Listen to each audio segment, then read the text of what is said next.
Learning new things is a huge part of life.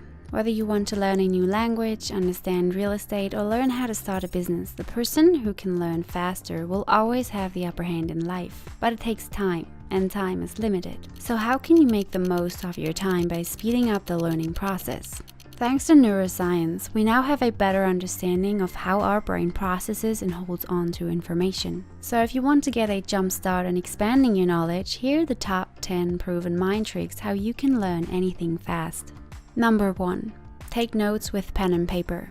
Most of us can type faster than we can write, but in order to speed up your learning, skip the laptop and take notes the old-fashioned way with pen and paper. Research has shown that when students took notes by hand, they listened more actively and were able to identify important concepts more quickly. Taking notes on a laptop, however, leads to mindless transcription as well as an opportunity for distraction, such as email or social media. Reframing the information in your own words helps you retain and internalize the information longer, meaning you'll have better recall and will perform better on tests.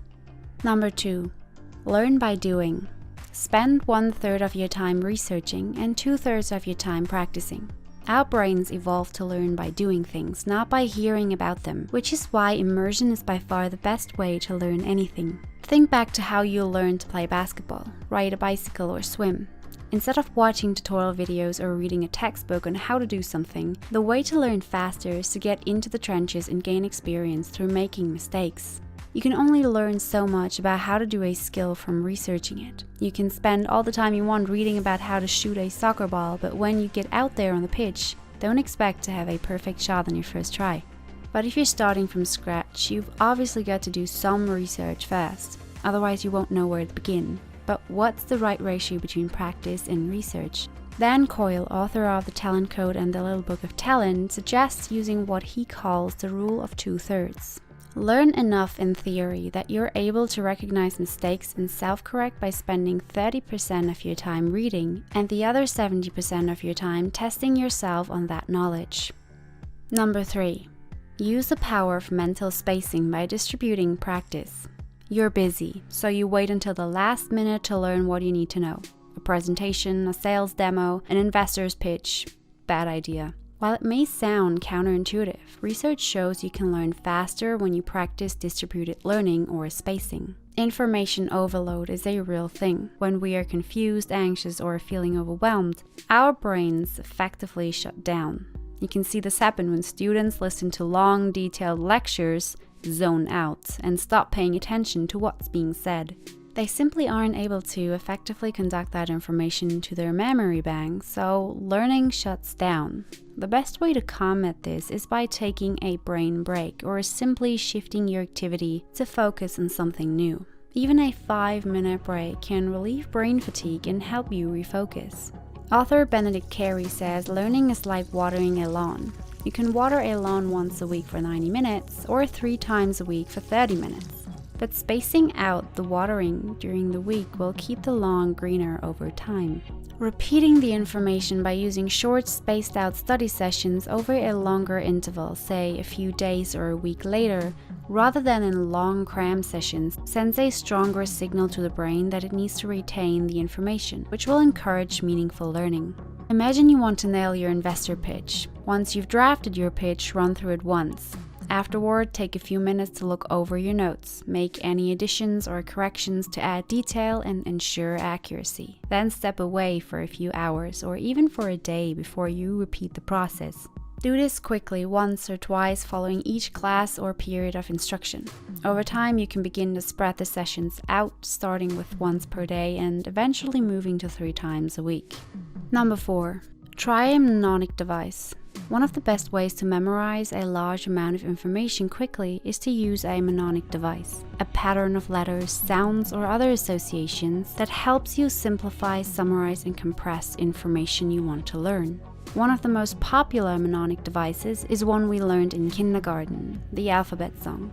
This song helps children remember their ABCs, and it remains deeply ingrained in our memory as adults. Number 5. Teach someone else. If you imagine that you will need to teach someone else the material or task you are trying to grasp, you can speed up your learning and remember more, according to a study done at Washington University in St. Louis. Even just thinking that you will need to teach someone can make you learn more effectively. The expectation changes your mindset so that you engage in more effective approaches to learning than those who simply learn to pass a test. According to the researchers, you tend to seek out key points and organize information into a coherent structure when you prepare to or actually teach someone. Number 6. Say out loud what you want to remember. Compared to reading or thinking silently, the act of speech is a quite powerful mechanism for improving memory for selected information. When you add an active measure or a production element to a word, that word becomes more distinct in long-term memory, and hence more memorable. In short, while mentally rehearsing is good, rehearsing out loud is even better. Number 7. Change the way you practice. When learning a new skill, changing the way you practice it can help you master it faster. Repeating anything over and over again in hopes that you will master the task will not only keep you from improving as quickly as you could, in some cases, it may actually decrease your skill. Recent research from Johns Hopkins showed if you practice a slightly modified version of a task you want to master, you can actually learn more and faster than if you just keep practicing the exact same things multiple times in a row. The most likely cause is called reconsolidation, a process where existing memories are recalled and modified with new knowledge. However, this only works if the modifications are small. Making big changes in how the skill is performed won't help. So for instance, if you're practicing a new golf swing or perfecting your tennis game, try adjusting the size or weight of your club or racket. For example, say you want to master a new presentation. First, rehearse the basic skill. Run through your presentation a couple of times under the same conditions you'll eventually face when you do it live. Practice again, but this time, go a little faster. Speak a little faster than you normally do. Increasing your speed means you will make more mistakes, which is fine. This process will help you modify old knowledge with new knowledge and lay the groundwork for improvement.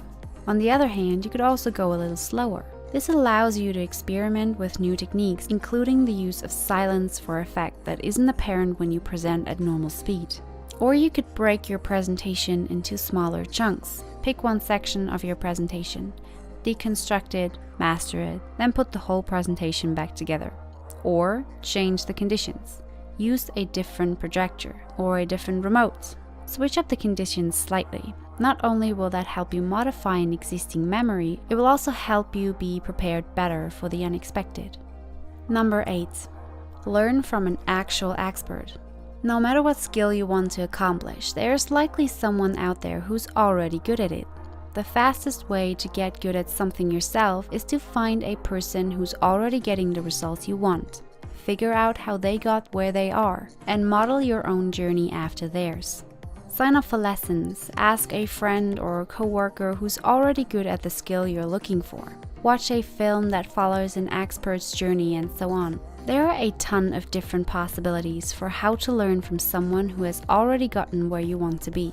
If you don't know anyone personally who's an expert at the skill you want to learn, then you'll have to do some research. And thanks to the internet, you have a world of resources available to you. You can also literally search for experts online using expert search engines like expertisefinder.com.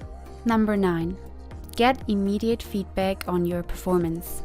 Once you get into the practicing phase, make sure you're seeking feedback on your performance in addition to your own self-reflection in order to correct mistakes before they become ingrained. According to Gladwell in his book Outliers, what really separated the Beatles from other bands at this time wasn't just practicing. It was that they got in front of live audiences as much as they could in order to get immediate feedback on their performance. Honest and productive feedback can come from a mentor, a coach, a friend, and many other sources depending on the skill you want to learn. But the point of it is for you to learn where you're making mistakes that you don't know that you're making, and learn correct and alternative strategies. The quicker you're able to get feedback and correct your form and mistakes, the quicker you will improve. Number 10. Get enough sleep. Sleep is when most of the memory consolidation process occurs, which is why it plays a big role in our ability to learn new information and skills. When we're awake, new situations and stimuli can prevent new memories from consolidating in our minds. but when we're asleep, we're better at consolidating new memories. That's why even a short nap can improve your memory recall. Some scientists believe the brain can actually change its own structure and organization in response to changes within our bodies and in our environment, like when we're learning a new skill. Without adequate sleep, we have a hard time learning something new because our brain doesn't have the opportunity to review and absorb the new information. Bottom line, sleep more, learn more. Overall, learning is a complex process that requires you to manage your stress, take care of your physical health, and create and refine learning plans to achieve an optimal amount of success. A common mistake people make when they're learning something new is to focus on performance over process. It's hard to see any consistent results until you've put in a significant amount of work up front. If you found value and enjoyed watching, give this video a thumbs up and subscribe for more videos.